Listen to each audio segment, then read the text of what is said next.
final role in Valorant is the Duelist. Duelists are the 360 no-scopers of the game. No joke. When mastered, players running the agents in this role will undoubtedly be at the top of the board for frags every single time. The first duelist we're going to cover from Valorant is Jett. Honestly, probably the one that you will see the most highlight reels from for quite a while. On your screen are the abilities: Cloudburst, Updraft, Tailwind, and Bladestorm.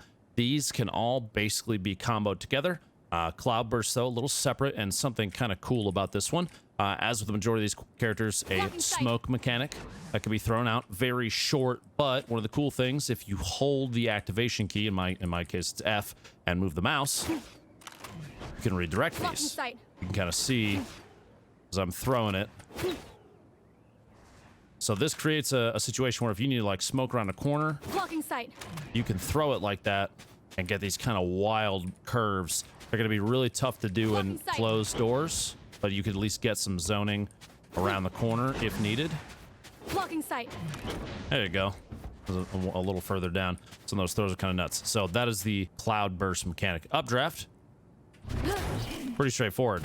However, keep in mind, if you hold the jump, in my case, spacebar, you do float. And that's off of any jump with her, by the way, is you could just float a little bit. So if you're coming off of something, maybe you're coming out of balcony over here, B side, that bind, and you need to, float out just for whatever reason, you can kind of air check and do that. And people won't necessarily know to look up there. The other thing you could do with it, though, is bounce up in the air and zip across if you need to do some movement here. And that is the E combo in their Tailwind, which propels you the direction that she is moving, not the direction that she's looking. So if I'm moving backwards and I hit it, I go backwards, forwards, and if I'm not moving, it is just straight forward. So you can chain in and zip away from people real quick with this thing. Jett has some insane movement combos that can come off of combining all of her things. The last one, though, is her ult Bladestorm. Highly accurate throwing knives, recharge on killing an opponent. You fire one, you just left click to throw one individual. Boom. These bad boys come out. It's 5 of them. Or you can right click and chuck them all, basically like a shotgun blast. The other thing about this, like I said, if you get a kill, recharges, which is kind of insane. This thing is going to be nasty because you can combo these together in some pretty nasty ways and really take advantage of, let's say you have a whole team up there and you're over here and you're like, I need to push over there and help. You can bounce around the corner and zip in. There's no way anybody's going to be looking up there at you while you're flying in, because most of the time people are going to assume you're going to be down on the ground. It's another thing about Valorant that I think some people are not necessarily going to be ready for, is the abilities really give a different style of gameplay compared to something like CSGO. So there's Jett, and I seriously cannot wait to see some of the ridiculous clips that come off of players mastering her, because she is insane. Last but not least, the second duelist in Valorant, Phoenix. Abilities on your screen: Blaze, Curveball, Hot Hands, and Run It Back. Blaze, the flame wall, is actually incredible at completely keeping one side of the map clear. I'm going to go over towards A here on Bind and use it as an example.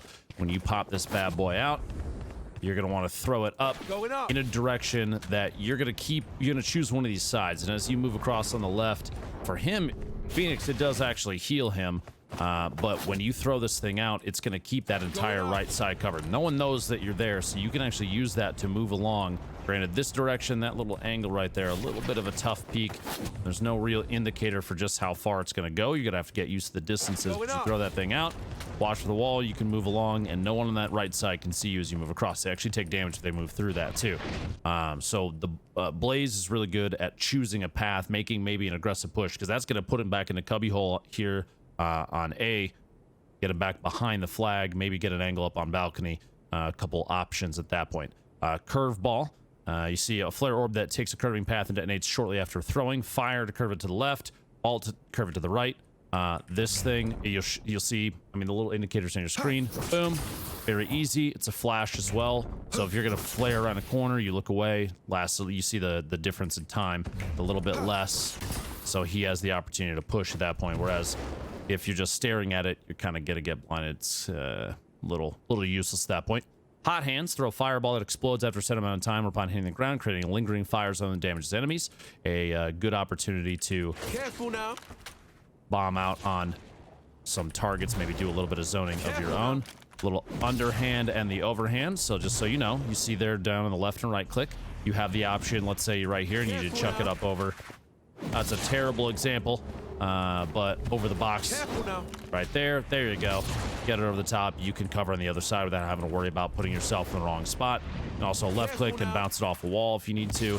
So you have a zone with your duelist role as well, which is kind of crazy. And Phoenix's ult, actually one of my favorites in the game right now. Instantly place a marker at Phoenix's location.